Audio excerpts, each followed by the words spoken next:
Those South Bay outages hit one of the area's busiest hospitals. Patients, doctors, nurses at Santa Clara Valley Medical Center were left in the dark without AC for hours. First, the power went out. Then their emergency generator failed. 3 hospital buildings lost power, forcing Valley Med to cancel elective surgeries and to move some patients as well. NBC Bay Area's Marianne Favro first broke this story on Twitter. She joins us live in San Jose. How is it that the backup failed to work, Marianne?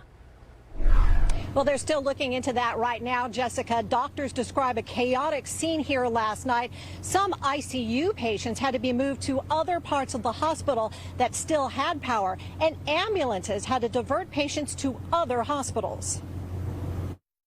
It was all hands on deck last night as doctors and nurses scrambled to care for patients in the dark after a backup generator failed. But it's one of the things that is a very dangerous situation when you don't have electricity for the pumps, the ventilators, or the monitors. Trauma attending surgeon Dr. Greg Adams, a member of the Valley Physicians Group, says without access to ventilators and other critical equipment, some patients from Building K had to be rushed to other buildings that still had power. Others were transferred to alternate hospitals. 7 patients were deferred to other hospitals. There was a burn patient, there was a stroke patient, and a couple of other patients from the emergency room. At one point, the hospital went black, forcing them to divert ambulances and emergency patients to other hospitals.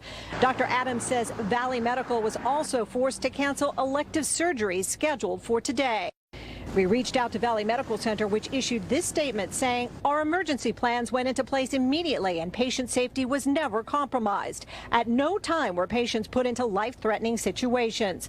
For a period of time last night, the emergency department was closed to stroke, heart attack, trauma, and ambulance arrivals. Employees say they were in the dark at least 4 hours. Dr. Adams credits the quick thinking and devotion of staff who used flashlights and cell phones to check on patients and even managed to save 200 units of refrigerated blood. So we emptied out all of the ice from the ice makers, which were no longer functioning because no electricity, and they used it to keep that blood safe. Here at Valley Medical Center, at one point last night, an ambulance was stationed outside the emergency department to take patients who needed a CT scan to another hospital so they could get it. Also, O'Connor Hospital lost power last night, but their backup generator worked and stayed on. Reporting live in San Jose, Marianne Favro, NBC Bay Area News.